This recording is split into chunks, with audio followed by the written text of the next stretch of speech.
అన్ని రకాల వస్త్రాలపై up to 66% of. అందరికీ నమస్కారం. నేను Swaroopa Potlapalli. Welcome to Suman TV. Hyderabad real estate రంగం ప్రపంచంలోనే అత్యంత వేగంగా అభివృద్ధి చెందుతున్న రంగంగా పేరు తెచ్చుకుంటోంది. అంతేకాదు దేశంలోనే టాప్ రియల్ ఎస్టేట్ పెట్టుబడుల డెస్టినేషన్ గా కూడా మారిపోతుంది. అలాగే అమెరికాని మించి కూడా హైదరాబాద్ రియల్ ఎస్టేట్ పెరగబోతోందని ఎక్స్పర్ట్స్ చెబుతూ ఉన్నారు. ఇంత జరుగుతున్నా మరి హైదరాబాద్ లో రియల్ ఎస్టేట్ డమాల్ అనే వార్తలు ఎందుకు వస్తున్నాయి? హైదరాబాద్ లో ప్రస్తుత పరిస్థితులు ఎలా ఉన్నాయి? ఎక్కడ ప్లాట్స్ కొనవచ్చు, ఎక్కడ విల్లాస్ కొనవచ్చు? ప్రస్తుతం నాతో పాటు ఉన్నారు అనలిస్ట్ అనిల్ ఏకేవి గారు. ఆయనతో మాట్లాడదాం. నమస్తే అనిల్ గారు. ప్రస్తుతం హైదరాబాద్ లో రియల్ ఎస్టేట్ పరిస్థితి ఏంటి? హైదరాబాద్కి వచ్చిన నష్టం ఏమీ లేదు. హైదరాబాద్ రియల్ ఎస్టేట్ చాలా బాగుంది.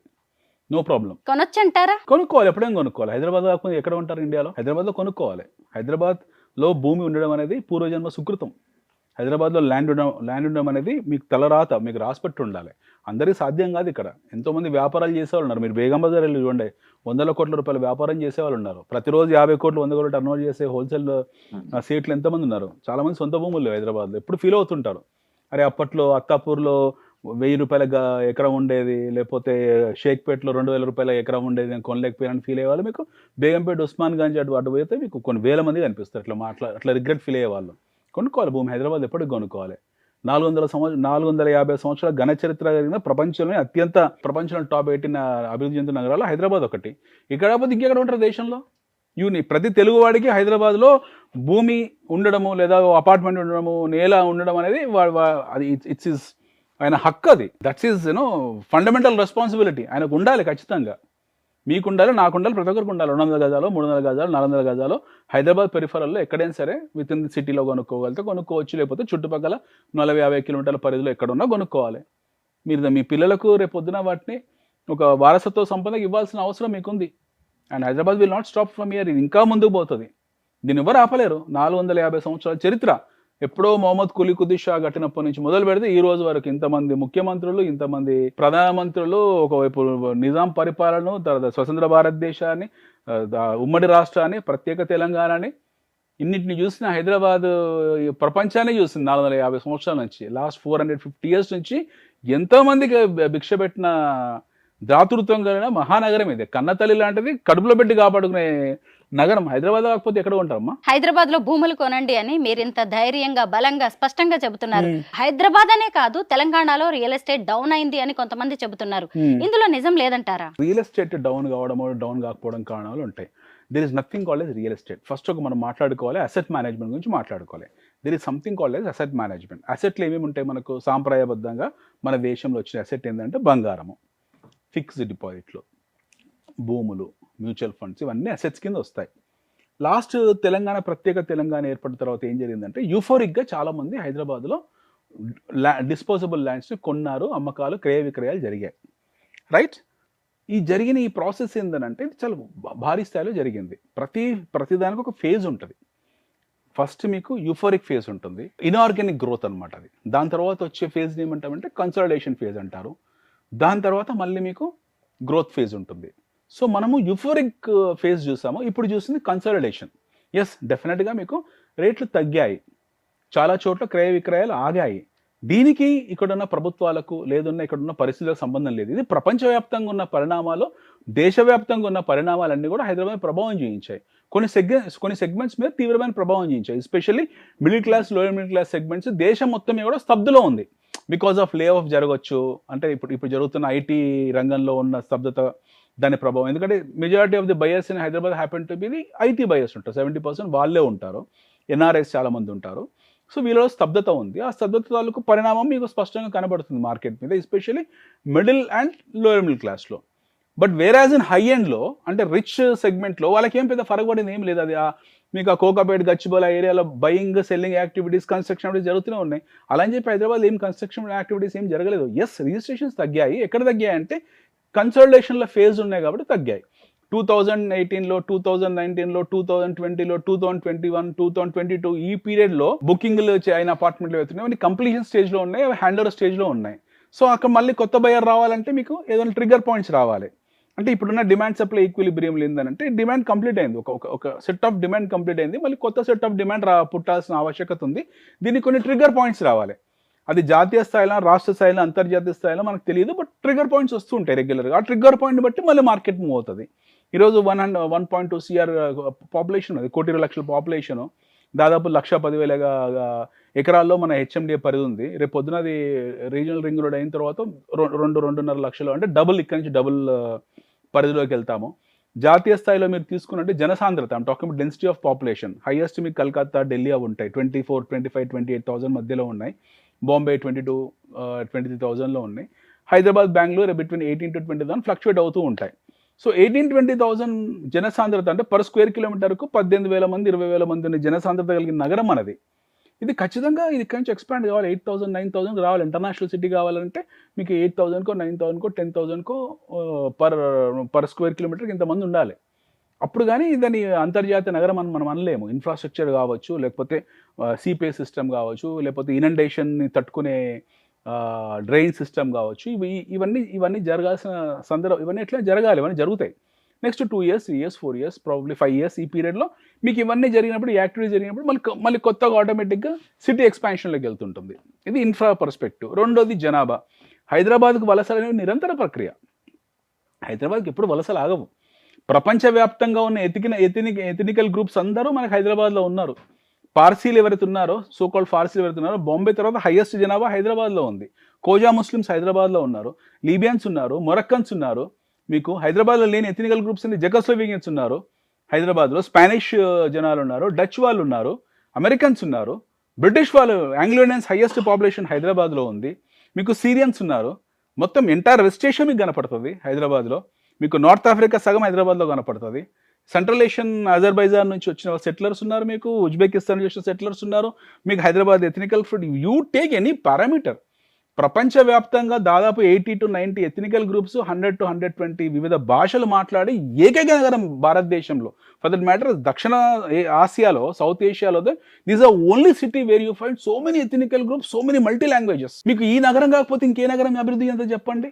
Yes, you talk about Manila, you talk about Singapore, you talk about Bombay, you talk about Chennai, ఇవన్నీ కూడా అభివృద్ధి చెందిన నగరాలే.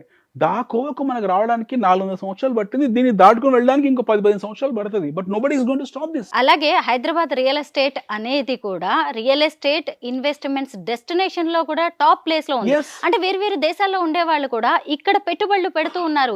అయితే ఎలాంటి ప్రాపర్టీస్ ఇక్కడ కొంటే మంచిది అంటారు? ఓపెన్ ప్లాట్స్ కొంటే మంచిదా, లేదంటే అపార్ట్మెంట్స్ లో ఫ్లాట్స్ కొనుక్కోవాలా, విల్లాస్ కొనుక్కోవాలా? ఎలా పెట్టుబడులు పెడితే మంచిది? వాళ్ళ అభిరుచి, వాళ్ళ ఫైనాన్షియల్ కెపాసిటీని బట్టి మనం చెప్పేది ఏముండదు. మీరు ఇది కొనుక్కొని నేను చెప్తే మీరు కొంటారా చెప్పండి?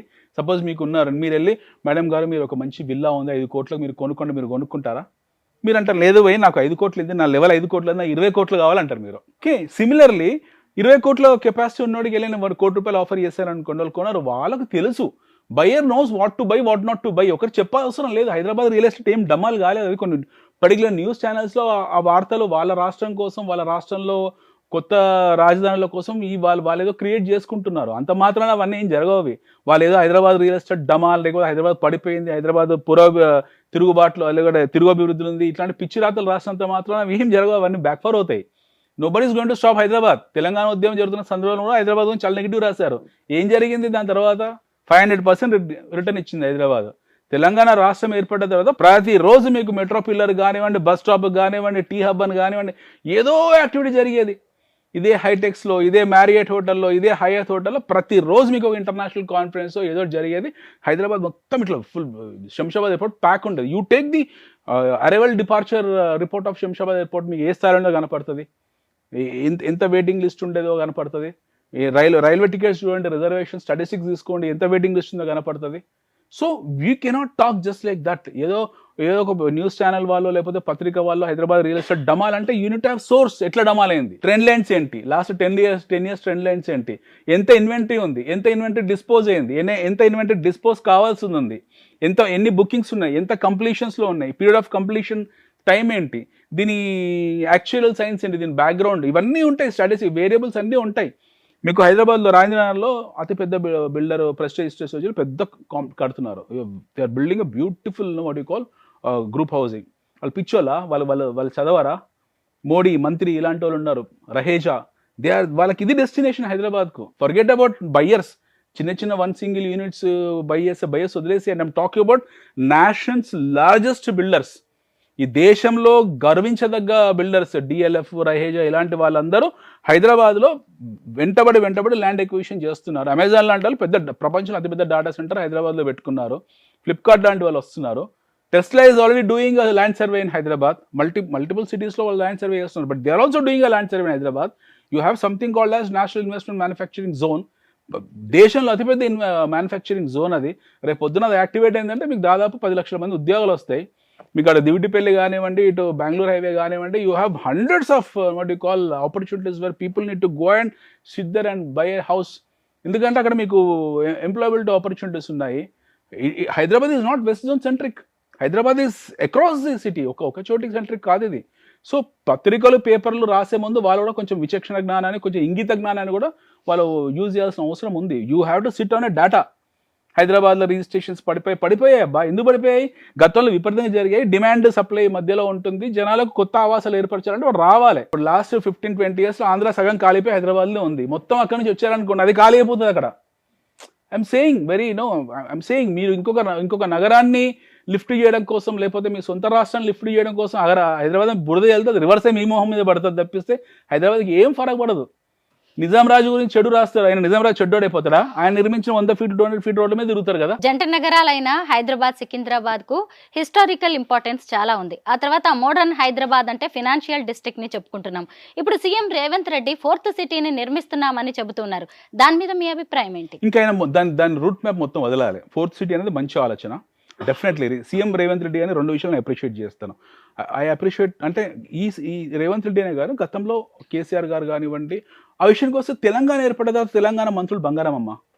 ఫర్గెట్ అబౌట్ వాళ్ళ మధ్యలో ఉన్న రాజకీయ వైవిధ్యాలు, లేకపోతే వాళ్ళ పార్టీలు, ఈ గొడవలు పక్కన పెడితే వాళ్ళ రాష్ట్రం పట్ల పూర్తి అంకితభావం, ప్రేమ ఉంది. ఇప్పుడు వీళ్ళు ప్రతిపక్షాలు, అధికార పక్షాలు వాళ్ళు అనుకోవచ్చు, అది రాజకీయపరమైన విషయాలు. బట్ వాళ్ళకు వచ్చేప్పుడు, వాళ్ళ సొంత గడ్డ మీద వచ్చేవారు వాళ్ళకు మంచి ప్రేమ ఉంది, వాళ్ళకి ఇంట్రెస్ట్ ఉంది, ఎన్నో చేయాలనే కోరికలు ఉన్నాయి, వాళ్ళకు తృష్ణ ఉంది, చేయాలనే సంకల్పం కూడా ఉంది. ముఖ్యమంత్రి గారు గతంలో కేసీఆర్ గారు ఉన్నప్పుడు, లేదా మన ఈయన ఉన్నప్పుడు, కేటీఆర్ గారు ఉన్నప్పుడు, మంత్రిగా ఉన్నప్పుడు వాళ్ళు ప్రాణం పెట్టి హైదరాబాద్ని, KTR has done a miraculous jobs. భారతదేశంలో ఐఎమ్ టెలింగ్ యూ, నేను అన్ని ప్రాంతాలు తిరిగి వచ్చాను. Hyderabad has got no what you call it has become a blue eyed boy. ఒక flamboyant city, it's a lover boy. Hyderabad అనేది మొత్తం దేశానికి ఒక లవర్ బాయ్. అంత బ్యూటిఫుల్గా దీని గురించి అంత ఇంట్రెస్ట్ చూపించారు అందరు కూడా. Hyderabad is what you call ఆ స్థాయికి వెళ్ళిపోయింది. అంత అందంగా తయారు చేశారు. కొన్ని ప్లేసెస్ అయితే మీకు దుబాయా, లేకపోతే మ్యాన్హట్టనా అర్థం కానంత స్థాయికి తీసుకెళ్లారు. ఎస్, వాళ్ళ తర్వాత రాజకీయ పరంగా కొత్త ప్రభుత్వం వచ్చింది. వీళ్ళేం ఆగలేదు, వీళ్ళు కంటిన్యూ చేస్తున్నారు. అక్కడ నుండి ఉన్నదాన్ని అలాగే పరిరక్షించుకుంటూ కొత్తగా యాడ్ చేసుకుంటూ వెళ్తున్నారు. హైడ్రాని తీసుకొచ్చారు ఎంక్రోచ్మెంట్స్ని క్లియర్ చేయడానికి. అది కొంచెం కన్ఫ్యూజన్లో వెళ్ళింది అనుకోండి. But otherwise it's a good activity. Hydraa is definitely good activity. హైదరాబాద్లో మనీ లాండరింగ్ స్కీమ్స్ జరిగాయి, చాలా మనీ లాండరింగ్. అలా తెలంగాణలో వెళ్ళాడు, చాలా మనీ లాండరింగ్ స్కీమ్స్ జరిగాయి. రియల్ ఎస్టేట్లో మనీ బ్యాక్, ఇది సపరేట్ సెషన్ చేద్దాము. మీ జూబ్లీస్లో 5 మంది పేర్లు చెప్తాం విత్ 100 డాక్యుమెంట్లు. హైదరాబాద్లో మనీ లాండరింగ్ స్కీమ్స్ జరిగాయి. 10-15 వేల కోట్ల రూపాయలు అమాయకమైన ప్రజల సొమ్ము మింగేశారు కొంతమంది. ఈ ప్రకాశం జిల్లా నుంచి వచ్చి, లేకపోతే గుంటూరు నుంచి వచ్చో, లేకపోతే రాజమండ్రి నుంచి వచ్చో, they have done massacre in Hyderabad. పేదవాళ్ళ కడుపు కొట్టేశారు వాళ్ళు. 10-15 వేల కోట్ల స్కామ్. హైడ్రాని ఇంక్లూడ్ చేయాల్సిన అవసరం దాన్ని ఉంది. అది ఒక నెగిటివ్ క్రియేట్ చేస్తుంది. హైడ్రా డెఫినెట్లీ ఒక నెగిటివిటీ క్రియేట్ చేస్తుంది. ఎందుకంటే వాళ్ళు దుందుడు చర్యలు మొదట్లో తొందరపడి కొన్ని చేశారు కాబట్టి, దట్ టు అప్రూవ్డ్ ప్రాజెక్ట్స్ మీద కొన్ని నెగిటివ్ వెళ్ళింది. But otherwise Hydraa is a very good activity. Encroach ల్యాండ్స్ని క్లియర్ చేయాల్సిన అవసరం ఎంతైనా ఉంది. ఎస్పెషల్లీ సీపేజ్ విషయంలో హైడ్రా చాలా ముందుకు వెళ్తుంది. ఇప్పుడు మీరు అన్న ఫోర్త్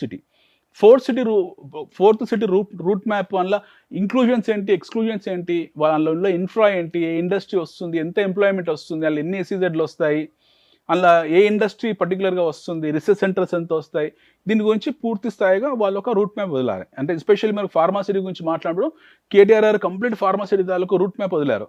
అంటే ఒక విద్యార్థి అందులోకి వెళ్ళి ఒక బ్యాగ్ తీసుకునే వెళ్ళి జాయిన్ అయితే, ఒక కోర్సు జాయిన్ అయితే, మళ్ళీ వాడు అందులో ఉద్యోగం చేసి రిటైర్ అయ్యి బయటకు వచ్చే వరకు కూడా కంప్లీట్ రూట్ మ్యాప్ ఏర్పడింది ఫార్మాసిటీ. ఎస్పెషల్లీ దాన్ని బేస్ చేసుకొని వాళ్ళు మేఘాల మీద రోడ్లు వేసుకుంటూ వెళ్ళిపోయారు. దే వాడ్ fantastic job.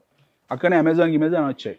Similarly future city ఇప్పుడే brain child of Revanth Reddy గారు, హానరబుల్ సీఎం, ఇప్పుడే మొదలైంది. అది బహుశా నెక్స్ట్ ఇయర్కి దీని తాలూకు ఏదైనా రూట్ మ్యాప్ ఇస్తారు. బట్ ఇది ఆగదు. They fantastic job. వాళ్ళు అనుమానం కూడా పెట్టుకోవాల్సిన అవసరం లేదు. ఫ్యూచర్ సిటీ దాని కార్యాచరణ దాల్చిన నాడు మీకు అదే యూఫరిక్ వెళ్ళిపోతుంది అది కూడా.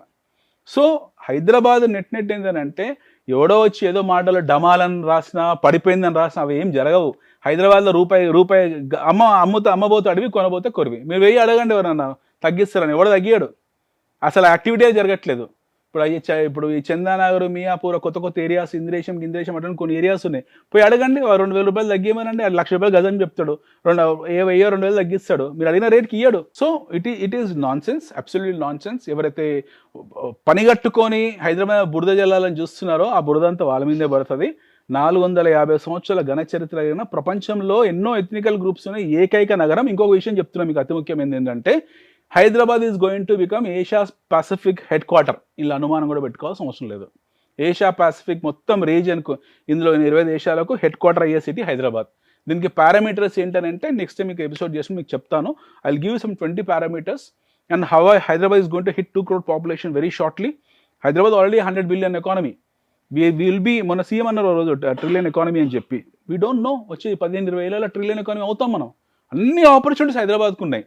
ఇంతవరకు హైదరాబాద్ మనం ఇంకా మూవ్ కావడం చూడలేదు, ఇంకా మూవ్ అవుతుంది ముందు.